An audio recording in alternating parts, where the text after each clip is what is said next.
এখন আপনারা আমার স্ক্রিনে যে পিডিএফ ফাইলটি দেখতে পাচ্ছেন, এখানে একজন ব্যক্তির বেশ কিছু ব্যক্তিগত তথ্য রয়েছে। বাট আমি চাচ্ছি এখানে যে নতুন একজন ব্যক্তির তথ্য রয়েছে, এই সকল তথ্যগুলোকে আমি আমার পিডিএফ ফাইলে আনতে যাচ্ছি।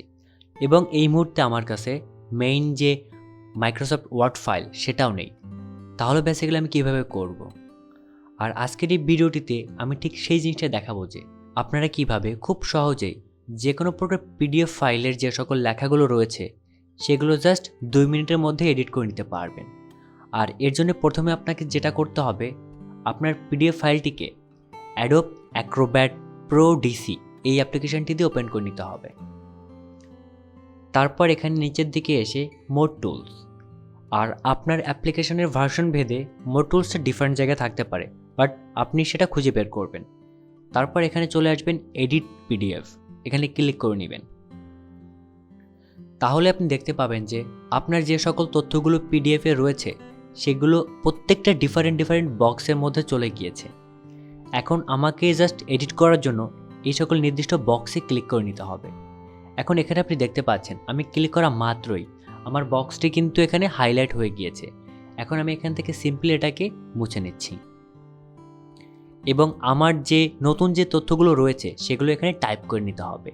এখানে আমি আমার নামের জায়গাটা, নতুন যে নামটা আসবে সেটা এখানে লিখে নিচ্ছি। আর অবশ্যই বাংলা লেখার ক্ষেত্রে আপনাকে লক্ষ্য করতে হবে যে আপনি যখনই এই টেক্সট বক্সে ক্লিক করবেন তার পাশে এখানে যে রাইট সাইডে যে উইন্ডো থাকবে সেখানে ফন্ট যেটা আছে সেটা অবশ্যই লক্ষ্য করে নেবেন। এখানে দেখতে পাচ্ছেন যে বাংলা লেখা ছিল, সেখানে কিন্তু কালপুরুষ ছিল। আর অবশ্যই এই বাংলা লেখার জন্য আপনি খুব সিম্পল অভ্র কিবোর্ডটা ব্যবহার করতে পারেন।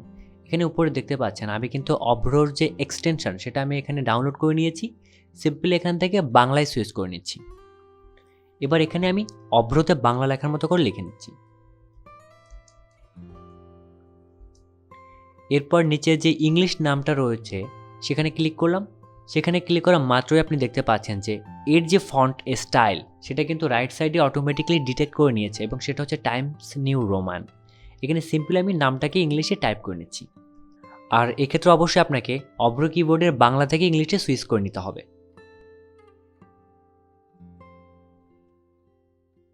এবং এরপর নিচে পুনরায় বাংলা লেখার জন্য আপনাকে অভ্র থেকে ইংলিশ থেকে বাংলায় সুইচ করে নিতে হবে।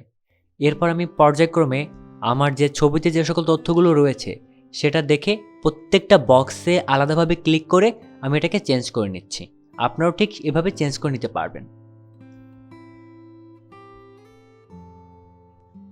এখন এখানে আপনি দেখতে পাচ্ছেন আমি কিন্তু প্রত্যেকটি তথ্য আমার ছবিতে যে সকল তথ্যগুলো রয়েছে সেই অনুযায়ী এখানে পরিবর্তন করে নিয়েছি। এছাড়াও এখানে দেখতে পাচ্ছেন যে ডান সাইডে একটি রয়েছে ছবি সংযুক্ত করুন। আপনারা কিন্তু এই সকল কাজগুলো এখানে খুব সহজে করতে পারবেন।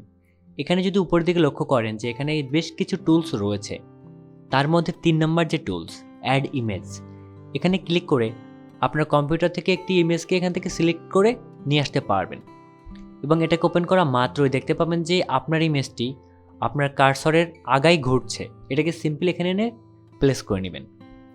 তাছাড়া আপনি আপনার প্রয়োজন অনুযায়ী এটার যে প্লেসমেন্ট এবং সাইজ সেটাকে কন্ট্রোল করে খুব সহজেই আপনার যে বক্সটা রয়েছে বা আপনার কাঙ্ক্ষিত জায়গায় এটাকে প্লেস করতে পারবেন। আর অবশ্যই এডিট শেষে ফাইলটিকে সেভ করতে ভুলবেন না। এখান থেকে আমি আমার ফাইলটিকে সেভ করে নিচ্ছি।